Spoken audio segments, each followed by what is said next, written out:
नमस्कार साथियों, हम पढ़ रहे हैं सामाजिक धार्मिक सुधार आंदोलन राजा राम मोहन राय, स्वामी विवेकानंद, दयानंद सरस्वती। यह RPSC first grade second grade syllabus में दे रखा है।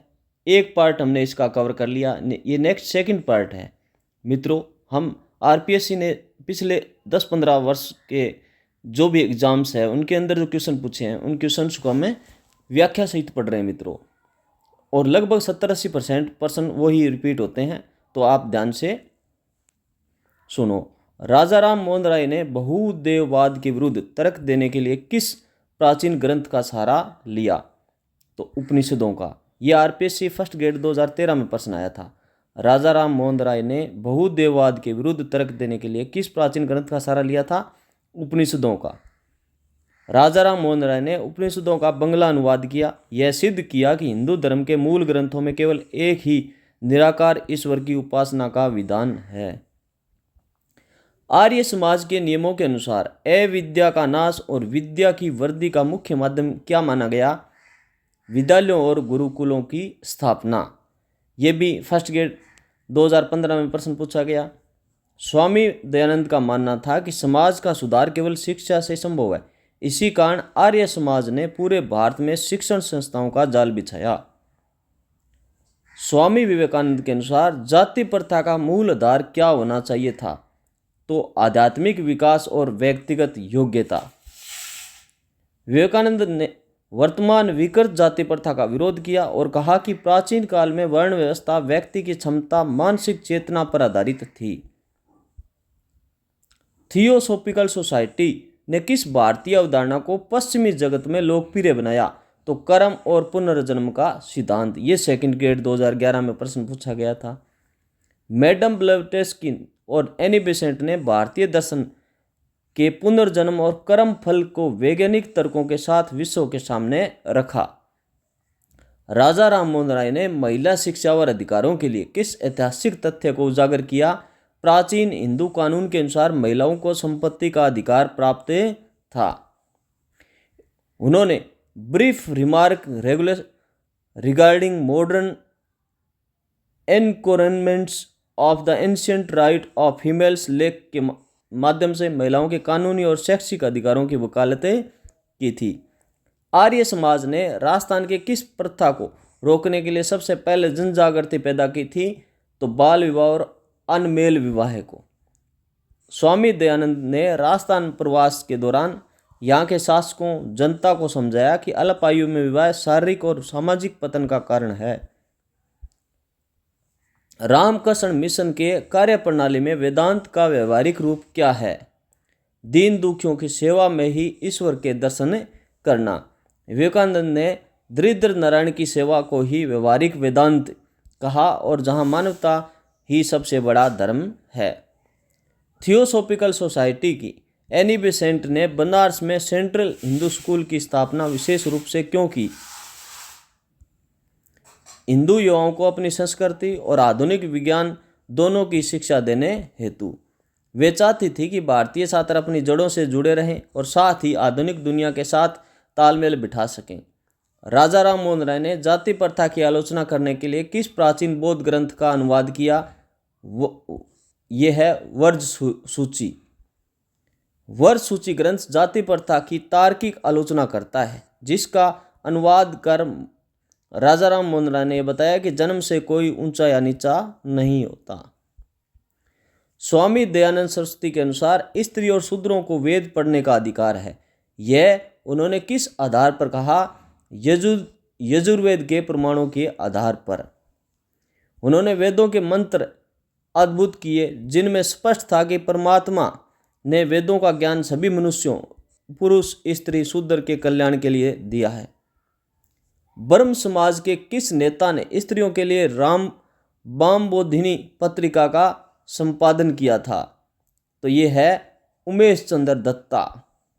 यह पत्रिका विशेष रूप से महिलाओं की समस्याओं, उनकी शिक्षा, उनके अधिकारों के प्रति चेतना जागृत करने के लिए शुरू की गई थी।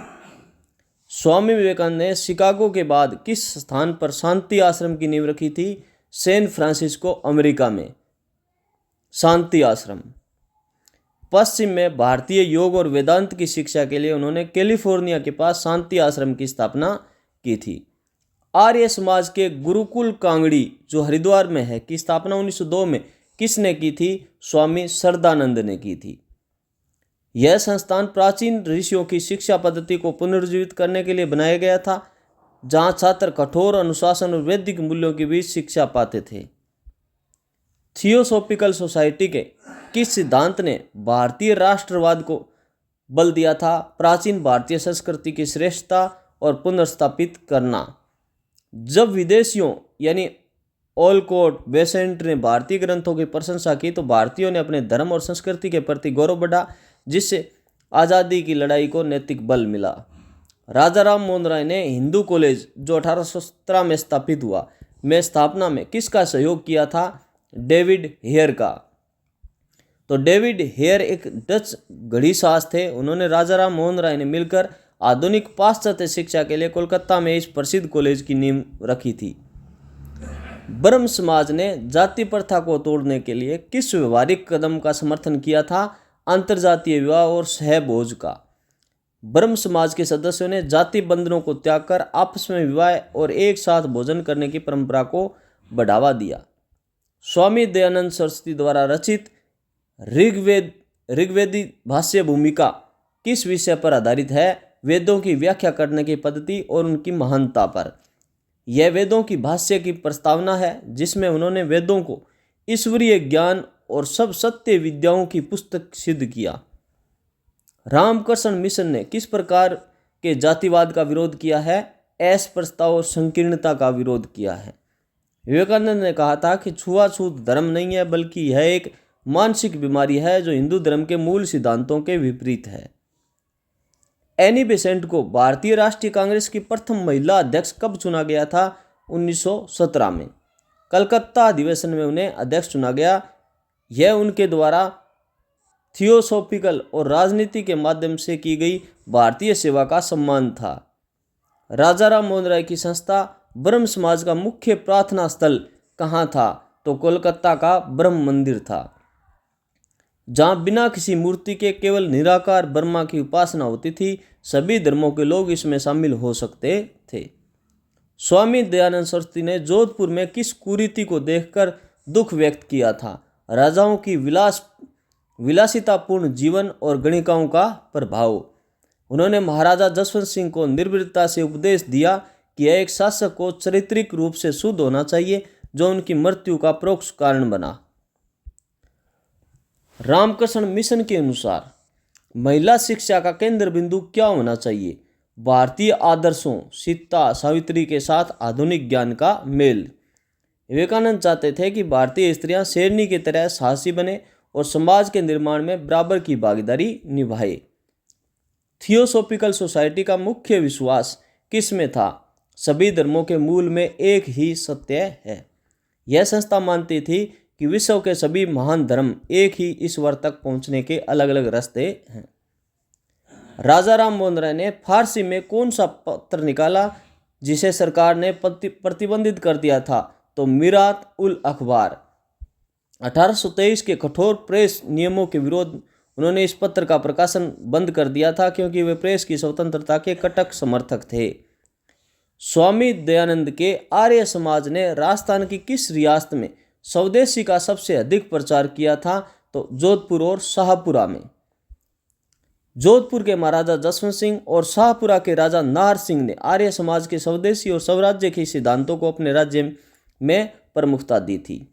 राजा राम मोहन राय ने किस वर्ष ब्रह्म समाज के लिए एक ट्रस्ट डीड बनाकर यह निश्चित किया कि इसमें किसी भी धर्म की निंदा नहीं होगी? 1830 में। 1830 में ब्रह्म समाज के भवन का उद्घाटन करते हुए उन्होंने घोषणा की थी, यह स्थान सभी मनुष्यों के लिए है। यहाँ केवल निराकार ईश्वर की प्रार्थना होगी, किसी भी मत का अपमान नहीं किया जाएगा। स्वामी दयानंद सरस्वती ने जाति प्रथा के विरोध में कौन सा तर्क दिया था? वेदों में वर्ण का आधार गुण और कर्म है, न कि जन्म।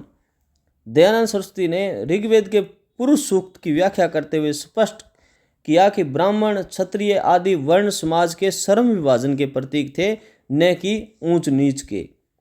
रामकृष्ण मिश्र ने महिला शिक्षा के प्रसार हेतु किस विदेशी महिला को भारत आमंत्रित किया था? मार्गरेट नोबल को। भगिनी निवेदिता भी उनको कहते हैं। स्वामी विवेकानंद की शिक्षा। भगिनी निवेदिता ने कोलकाता में लड़कियों के लिए स्कूल खोला और भारतीय महिलाओं को शिक्षित और स्वावलंबी बनाने के लिए अपना जीवन समर्पित कर दिया।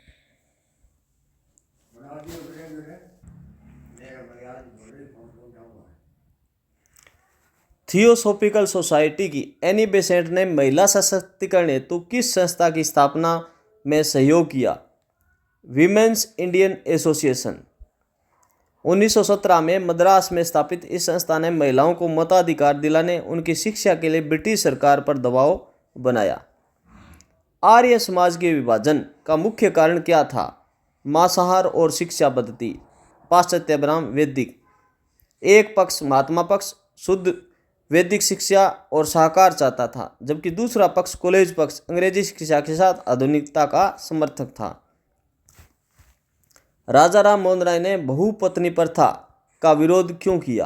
क्योंकि यह महिलाओं के सम्मान और अधिकारों के विरुद्ध था। उन्होंने इस एक सामाजिक बुराई माना जिससे महिलाओं का जीवन नरक बन जाता था। उन्होंने विधवाओं के पुनर्विवाह और महिलाओं के उत्तराधिकार की भी वकालतें की। प्लीज़ मित्रों, चैनल को लाइक, शेयर और सब्सक्राइब करें। स्वामी विवेकानंद के अनुसार अस्पृश्यता के प्रति उनका क्या विचार था? यह मत छुओ धर्म है जो वास्तविक धर्म नहीं है।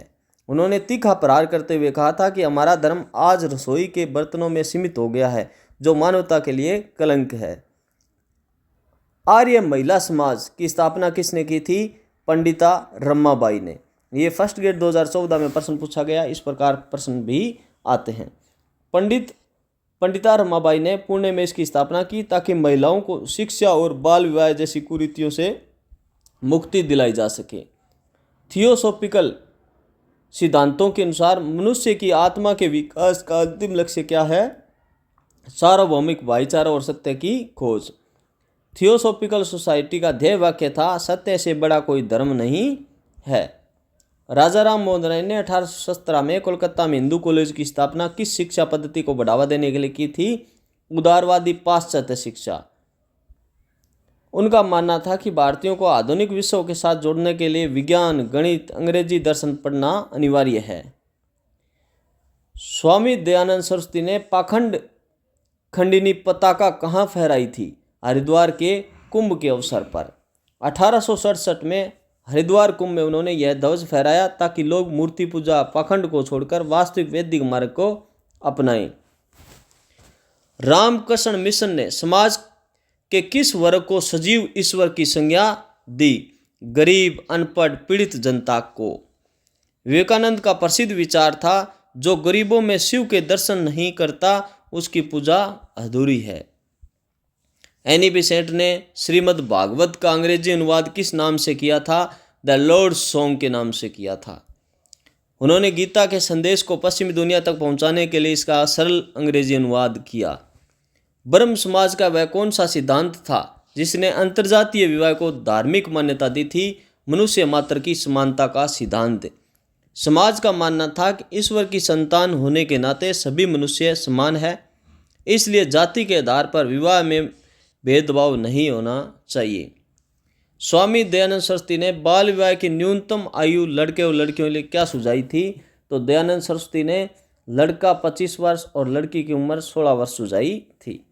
उन्होंने ब्रह्मचर्य और शारीरिक स्वास्थ्य पर बल देते हुए कम आयु में विवाह को राष्ट्र की कमजोरी का कारण बताया था। राजा राम मोहन राय ने समाचार पत्रों की स्वतंत्रता के लिए किस न्यायालय में याचिका दायर की थी? सुप्रीम कोर्ट और प्रिवी काउंसिल में। 1823 के लाइसेंसिंग रेगुलेशन के विरुद्ध उन्होंने कानूनी लड़ाई लड़ी, जिसके कारण उन्हें भारतीय पत्रकारिता का अग्रदूत भी कहा जाता है।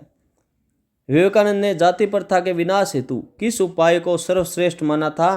निम्न वर्गों को संस्कृति और शिक्षा के स्तर पर ऊपर उठाना। उन्होंने कहा था कि शिक्षा और संस्कृति का प्रसार ही जातिगत भेदभाव को जड़ से समाप्त कर सकता है। आर्य समाज ने स्त्री शिक्षा हेतु पंजाब में किस प्रसिद्ध संस्था की स्थापना की थी? कन्या महाविद्यालय जालंधर में स्थापित किया था। 1896 में स्थापित इस संस्था ने उत्तर भारत में महिलाओं की उच्च शिक्षा के द्वार खोल दिए थे। थियोसॉफिकल सोसाइटी के अनुसार सत्य की प्राप्ति का मार्ग क्या है? अंतर्ज्ञान और आध्यात्मिक अनुभव। सोसाइटी का मानना था कि ध्यान और शुद्ध जीवन के माध्यम से मनुष्य ईश्वरीय ज्ञान प्राप्त कर सकता है। ब्रह्म समाज के किस विभाजन के बाद भारतवर्षीय ब्रह्म समाज बना था? प्रथम विभाजन 1866 के बाद। देवेंद्र नाथ टैगोर और केशव चंद्र सेन के बीच मतभेदों के बाद केशव चंद्र सेन ने भारतीय ब्रह्म समाज की स्थापना की थी। स्वामी दयानंद सरस्वती के अनुसार धर्म का अर्थ क्या है? पक्षपात रहित होकर सत्य का आचरण करना ही धर्म है। उन्होंने सत्यार्थ प्रकाश में स्पष्ट किया कि जो कार्य न्यायपूर्ण हो, जिससे प्राणी मात्र का भला हो, वही सच्चा धर्म है। राजा राम मोहन राय ने उपनिषदों का अनुवाद विशेष रूप से किस भाषा में किया ताकि सामान्य जन समझ सके? तो बांग्ला भाषा में किया था। पंडितों के एकाधिकार को तोड़ने के लिए उन्होंने जटिल संस्कृत ग्रंथों को सरल बांग्ला भाषा में प्रस्तुत किया। रामकृष्ण मिशन ने 1899 में प्लेग महामारी के दौरान कहाँ अभूतपूर्व सेवा कार्य किया था? कोलकाता में। भगिनी निवेदिता और अन्य सन्यासियों ने अपनी जान जोखिम में डालकर ये शहर की सफाई और रोगियों की सेवा की थी। थियोसॉफिकल सोसाइटी के मैडम ब्लेटेस्की और कर्नल आल्कोट भारत कब आए थे? 1879 में, यानी 1879 में। वे न्यूयॉर्क में स्थापना के 4 वर्ष बाद भारत आए और 1882 में अड्यार को अपनी स्थायी केंद्र बनाया था मद्रास में।